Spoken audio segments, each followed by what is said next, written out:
गज़नवी बादशाहों की बर्र सग़ीर पाक व हिंद पर गहरे नक़ूश हैं। गो कि ये बर्र सग़ीर का सारा हिस्सा तो फ़तह नहीं कर पाए थे, लेकिन इनके असरात शुमाली हिंदुस्तान में ख़ास तौर पर देखे जा सकते हैं। मौजूदा पाकिस्तान और भारत का बहुत सारा हिस्सा जो शुमाली हिंदुस्तान है, हत्ता के महाराष्ट्र तक ये पता चलता है। तो जनाब, मैं हूँ रज़ा खरल और आपसे मुखातिब हूँ। मेरा मौजू वैसे तो उर्दू में होना चाहिए, लेकिन पंजाबी और पंजाब में बसने वालों के लिए मैं ज़्यादातर पंजाबी में ही बात करता हूँ। तो चलो पंजाबी इस गल करने हैं। महमूद गज़नवी दे हमलियां दे या महमूद गज़नवी दे इक़्तिदार या गज़नवी ख़ानदान के असरात ये भी है कि बहुत सारा कल्चर जरा फारसी तुहानूं नज़र आंदा। गो कि गज़नवी बादशाह दी ज़ुबान ज़्यादातर तुर्की सी, लेकिन उस वेले फारसी ज़ुबान भी काफ़ी रिवाज पा रही सी। तो इस वास्ते हिंदुस्तान दे विच बहुत सारे ऐसे जो सकाफती इम्तिजाज पैदा होए, जिन्हां दी सूरत विच इत्थे कई लफ्ज़ संस्कृत दे विच भी, हिंदी दे विच भी, फारसी दे ते तुर्की दे आना शुरू हो गए। तो इस करके ज़ुबान की हद तक ही बहुत ज़्यादा बेहतरी या बहुत ज़्यादा इम्तिजाज, एक नया कल्चर डिवेलप होना शुरू होया। इस तरह दीगर फनून जड़े ने, जड़े वस्ती एशिया के तामीरात के फनून हैगे ने, खास तौर पर उन्होंने भी इत्थे रवाज पाया। वॉल्ड सिटीज़ तो इत्थे वैसे ज़माना कदीम तो चले आ रहे सन, लेकिन वॉल्ड सिटीज़ के नाल जिस तरह की फोर्टिफिकेशन महमूद गज़नवी ने की, खास तौर पर लाहौर के हवाले नाल, वो भी बड़ी दिलचस्प है। और वो फोर्टिफिकेशन जड़ी उनके असरात या वो कल्चर जड़ा ना वो सेंट्रल एशियन है खास तौर पर। उस तो बाद गुंबद बनाना, इत्थे मस्जिदां फिर बनियां। पहले इत्थे मंदिर सन, मस्जिदां बनियां, तो फिर मस्जिदां दे तर्जे तामीर जड़ा है वो इत्थे इंट्रोड्यूस होया। तो इस तरह इमारतां दे विच भी वो नज़र आना शुरू हो गया। और महमूद गज़नवी दे दौर दियां कई ऐसियां इमारतां जड़ियां ने, गो के उन्हां चों ज़्यादा नापैद हो चुकियां ने, ख़त्म हो चुकियां ने, लेकिन जिथे भी हैं वो उत्थे कुछ ना कुछ असर ज़रूर हुंदा है। ख़ास तौर पर फौरन बाद महमूद गज़नवी दे जिहड़ा एक तरह का रस्ता खुल गया सी शुमाली हिंदुस्तान तो मुसलमान हमला आवरां दा, वो फिर चलदा रहा। तो हत्ता कि महमूद गज़नवी दे ख़ानदान जदों जवाल होया, ये 1100 कह लो कि 70 तो बाद का दौर है, जिन्हों असीं वाज़े तौर पर कह सकते हैं कि जवाल आया। उस दे बाद इत्थे नवे कल्चर जड़े ने फिर होर ज़्यादा तेज़ी नाल मुतारफ होए। तो हत्ता कि इत्थे हिंदुस्तान दे विच एक नवी बादशाह की बिना पई, जिन्हों गौरी या गुलामां दी बादशाह भी कही जा सकती है। और इस बादशाह का पहला जोड़ा बानी सी वो सुल्तान कुतुबुद्दीन ऐबक सी, जिन्हें लाहौर नूं अपना दारुल खिलाफा बनाया। तो इत्थे ही उहदी डैथ भी हुई या उहदा मरण भी होया। तो ये वो दौर है कि जदों यानी सेंट्रल एशिया की बड़ी तेज़ी नाल जिहड़ा कल्चर है इत्थे मुतारफ हो रहा सी। ज़ुबानां दे विच भी, इस तो इलावा तहरीरां दे विच भी, इस तो अड दूजे जिहड़े फनून लतीफ़ा है उन्हां दे विच भी नज़र आना शुरू हो गया। हत्ता कि आलात हर्ब जिहड़ा है वो भी बहुत ज़्यादा नज़र आना है। घोड़ा खास तौर पर या सेंट्रल एशिया दे विच इहदी बड़ी अहमियत सी। इस वास्ते बर्र सग़ीर पाक व हिंद दे विच भी पहले जदों हाथियां ते शहजादे या राजे महाराजे सफ़र करते सन या जंगां करते सन, उहदे नाल घोड़ा जिहदे बहुत ज़्यादा फुर्ती भी हुंदी है, वो भी जिहड़ा ना सेंट्रल एशिया की एक खास इलामत सी जिहड़ा इत्थे इंट्रोड्यूस होना शुरू हो गया। तो फिर असीं वेखने हैं कि कई घोड़ियां नाल रिलेटेड खेलां भी, हत्ता कि सुल्तान कुतुबुद्दीन ऐबक की डैथ भी चौगान यानी पोलो खेडदियां होई। इस तो पहले सानू पोलो का कोई तस्करा नहीं मिलता हिंदुस्तान की तारीख दे विच। ये भी एक बड़ा दिलचस्प एक चैप्टर शुरू होता है।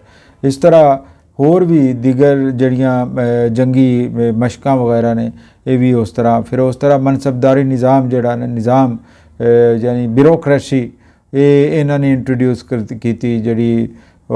फिर शुरू दे विच ये भी होया कि सुल्तान महमूद गज़नवी ने हर शहर जिथे भी सूबाई दारुल हुकूमत अपना बंदा भेजदे, एक नहीं दो होंदे सन।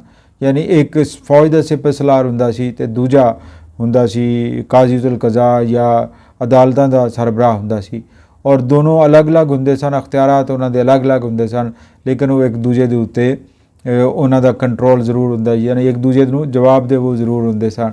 ਇਸ ਤਰ੍ਹਾਂ ਗਲਤੀ ਦੀ ਗੁੰਜਾਇਸ਼ ਘੱਟ ਹੁੰਦੀ ਸੀ। ਲੇਕਿਨ ਬਾਅਦ ਵਿੱਚ ਅਸੀਂ ਵੇਖਿਆ ਕਿ ਆਪਸ ਵਿੱਚ ਵੀ ਲੜ ਪੈਂਦੇ ਸਨ, ਔਰ ਉਹਨਾਂ ਦੀ ਲੜਾਈ ਜਿਹੜੀ ਬੜੀ ਗੰਭੀਰ ਹੁੰਦੀ ਸੀ, ਔਰ ਇੰਤਜ਼ਾਮ ਸਲਤਨਤ ਜਿਹੜਾ ਹੈ ਔਰ ख़ास ਤੌਰ 'ਤੇ ਇੰਤਜ਼ਾਮੀ ਅਮੂਰ ਜੇ ਬੜੇ ਬੁਰੀ ਤਰ੍ਹਾਂ ਮੁਤਾਸਰ ਹੁੰਦੇ ਸਨ। ਇਹ ਤਾਂ ਗੱਲ। ਫਿਰ ਇਸ ਤੋਂ ਇਲਾਵਾ ਜਿਹੜੇ ਨੇ ਇਸਲਾਮ ਦੀ ਇਸ਼ਾਅਤ ਦਾ ਬੜਾ ਇੱਕ ਸਿਲਸਿਲਾ ਸ਼ੁਰੂ ਹੋਇਆ, ਅਤੇ ਇਸਲਾਮ ਦੇ ਫੈਲਾਉਣ ਵਾਸਤੇ ਕਈ ਸੂਫੀਆ ਨੇ ਮਤਲਬ ਉਸ ਦੌਰਾਨ ਦੇ ਵਿੱਚ ख़ास तौर सुल्तान मसूद के दौर दे विच हज़रत दाता अली हजवेरी, मीरा हुसैन जंजानी और शाह इस्माइल लाहौरी ये लाहौर तशरीफ़ लियाए। तो इस तरह उच्च या इन्हां इलाकों दे विच भी पिशावर के इलाकों दे विच भी कई इस्लाम की तबलीग करने वास्ते लोग पहुँचे, और उन्हां दी वजह करके ही इत्थे इस्लाम भी फैलिया, और इस तरह इस्लामी कल्चर भी इत्थे मुतारिफ होया। तो बाद दे विच जिहड़ा सानूं दौर नज़र आंदा है सलातीन का दौर, तो उहदे फिर बिल्कुल वाज़ह तुसी वेखदे हो कि कई चीज़ां नज़र आंदियां ने जिहड़ियां वेख सकदे हो कि इस्लामी ते नुकता नज़र ना। फिर इस तो इलावा कई हिस्टोरीयनस उस दौर दे विच इस इलाके दे विच आए, जिस तरह उतबी जिन्हें तारीख़ यमीनी लिखी, यानी सुल्तान महमूद गज़नवी दे यानी सल्तनत की तारीख़ लिखी, वो बड़ा नुमाया है। इस तरह होर भी बहुत सारे बेहकी, और फिर सब तो वड्डा अल बैरूनी जिन्हें किताबुल हिंद लिखी, और इतनी शौहरा आफाक किताब है कि मतलब वो कानून मसूदी भी उसकी तहरीर है।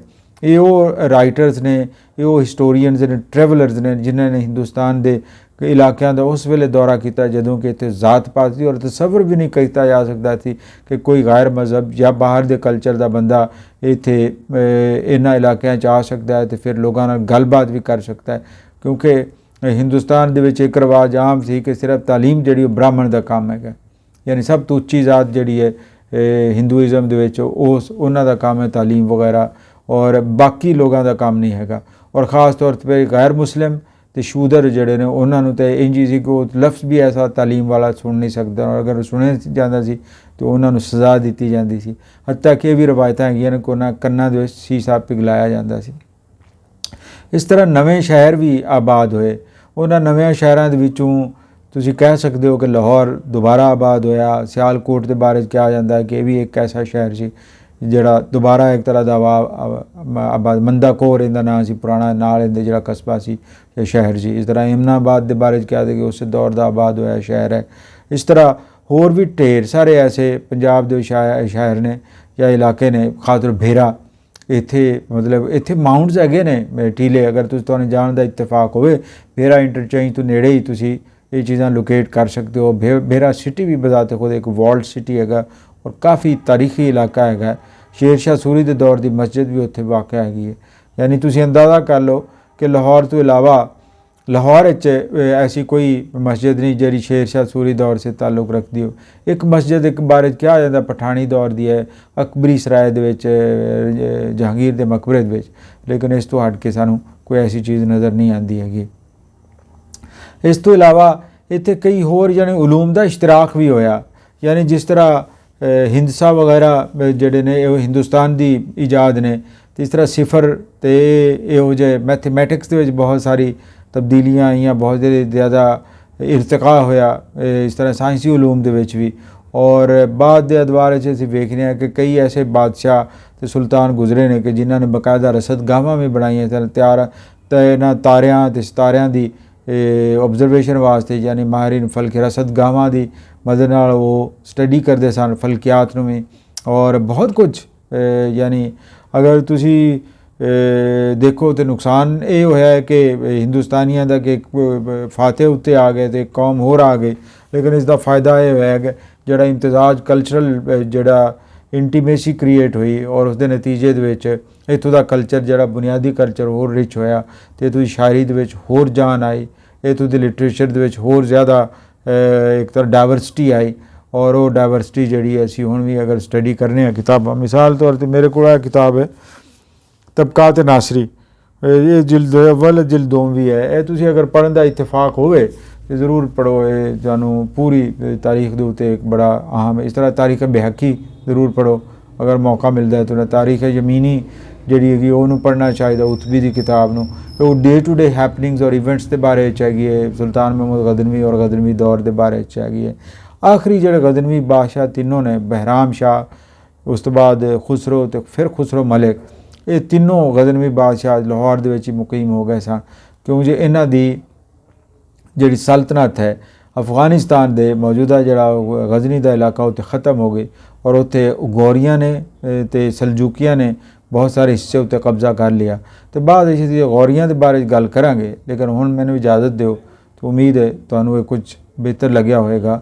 ਔਰ ਅਗਰ ਤੁਹਾਨੂੰ ਕੋਈ ਸਵਾਲਾਤ ਹੈਗੇ ਨੇ, ਬਾਅਦ ਦੋਸਤ ਮੈਨੂੰ ਕਹਿੰਦੇ ਹੈਗੇ ਨੇ ਕਿ ਜਨਾਬ ਤੁਸੀਂ ਤਾਂ ਜਿਹੜਾ ਨਾ ਮਹਿਮੂਦ ਗਜ਼ਨਵੀ ਨੂੰ ਅੰਡਰ ਐਸਟੀਮੇਟ ਕੀਤਾ ਹੈਗਾ। ਮੇਰਾ ਪੁਆਇੰਟ ਇਹ ਹੈਗਾ ਕਿ ਮਹਿਮੂਦ ਗਜ਼ਨਵੀ ਹੋਵੇ ਜਾਂ ਕੋਈ ਹੁਕਮਰਾਨ ਜਾਂ ਕੋਈ ਹੋਰ ਸੁਲਤਾਨ ਹੋਵੇ, ਅਗਰ ਉਹ ਹਿੰਦੁਸਤਾਨ 'ਤੇ ਹਮਲਾਵਰ ਹੋਇਆ ਹੈ ਤਾਂ ਫਿਰ ਹਮਲਾਵਰ ਹੀ ਉਹਨੂੰ ਆਖਾਂਗੇ ਨਾ, ਉਹਨੂੰ ਇਹ ਤਾਂ ਨਹੀਂ ਆਖਾਂਗੇ ਕਿ ਉਹ ਜਨਾਬ ਇਹ 'ਤੇ ਜਿਹੜਾ ਹੈ ਨਾ ਬਿਲਕੁਲ ਸੂਫੀਆਨਾ ਤਰੀਕੇ ਨਾਲ ਆਇਆ ਸੀ।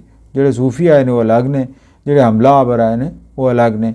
ਔਰ ਜਿਨ੍ਹਾਂ ਨੇ ਦੌਲਤ ਇਕੱਠੀ ਕੀਤੀ ਉਹਨਾਂ ਨੂੰ ਫਿਰ ਦੌਲਤ ਇਕੱਠੀ ਕਰਨ ਦਾ ਕਹਿਣਾ ਪੈਂਦਾ ਹੈ ਨਾ। ਤੁਸੀਂ ਅਗਰ ਨਹੀਂ ਕਹਿੰਦੇ ਹੈਗੇ ਤਾਂ ਤੁਸੀਂ ਫਿਰ ਇਨਸਾਫ ਵੀ ਤਾਂ ਨਹੀਂ ਕਰ ਪਾਉਂਦੇ ਹੈਗੇ ਨਾ। ਵਸਲਾਮ, ਫੀਡਬੈਕ ਜ਼ਰੂਰ ਦਿਆ ਜੇ।